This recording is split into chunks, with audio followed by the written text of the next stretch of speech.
சென்னை எப்பொழுதுமே திராவிட முன்னேற்ற கழகத்தின் கோட்டைத்தான். வாக்கு சதவீதம் பார்த்தால் கூட 2021ஆம் ஆண்டு 2024ஆம் ஆண்டு 2 தேர்தலிலும் 100க்கு 100 மதிப்பெண்கள் திராவிட முன்னேற்ற கழகம் கிடைத்தது.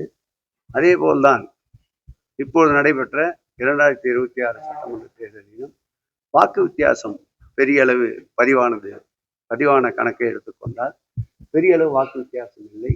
அவை எப்பொழுதும் போல் தொடர்ந்து திராவிட முன்னேற்ற கழகத்தின் கோட்டையாக சென்னை இருக்கும் என்று உறுதியாக நம்புகிறேன்.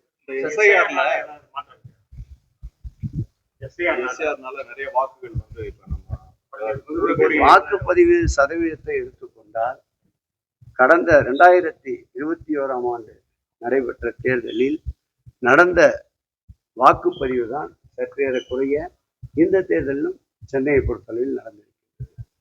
எங்க கட்சி உருவாக்கி தேர்தலில் போட்டிட்டனாலதான் வாக்கு கூடியிருக்குன்னு தாவாக சொல்றாங்க. அரண்டவன் கண்ணுக்கு இருந்ததெல்லாம் பேய் என்பது பழமொழி ஏற்கனவே இருக்கின்றது. அது வேண்டுமானால் அவருடைய இந்த சொல்லுக்கு உதாரணமாக எடுத்துக்கொள்ளலாம். தேர்தல் முடிந்ததுக்கு அப்புறம் அதிகமா திமுக தலைவர்கள் தான் வெளியே பார்க்க முடியும். அதிமுக தலைவர்களோ மற்ற யாரையும் பார்க்க முடியல. என்ன காரணம்? உற்சாகமாக திராவிட முன்னேற்ற கழகம் இருக்கிறது என்பதற்கு அது ஒரு அடையாளம்.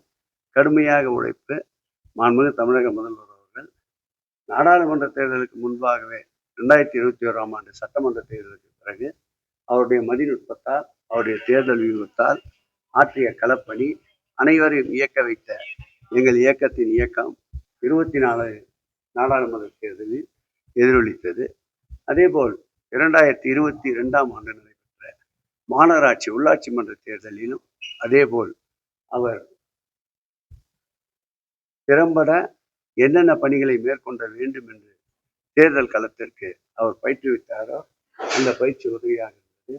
அதே போல் இந்த தேர்தலை பொறுத்தளவில் நாடாளுமன்ற தேர்தல் முடிந்ததிலிருந்து பல்வேறு கோணங்களில் ஓரணியில் தமிழ்நாடு, வெல்வோம் தமிழ் பெண்கள், இப்படி பல்வேறு திசை காட்டிகளை உருவாக்கி தொடர்ந்து இயக்கமும் மக்களும் ஒன்றாக பின்னி பிணைந்திருக்கின்ற ஒரு நல்ல சூழலை உருவாக்கினார். கிட்டத்தட்ட 1.5 ஆண்டுகளுக்கு மேலாக களத்திலே நின்ற எல்லை காக்கின்ற இராணுவத்தினரை போல் இன்றைக்கு 1.5 ஆண்டுகளாக தேர்தல் களத்திலே நின்றவர்கள் சற்று இளைப்பாற இப்படி மகிழ்ச்சியோடு சுற்றுலா வருகிறார்கள். அமைச்சரவை பட்டியல் இல்லாத ஊருக்கு போகாத வழியை காண்பது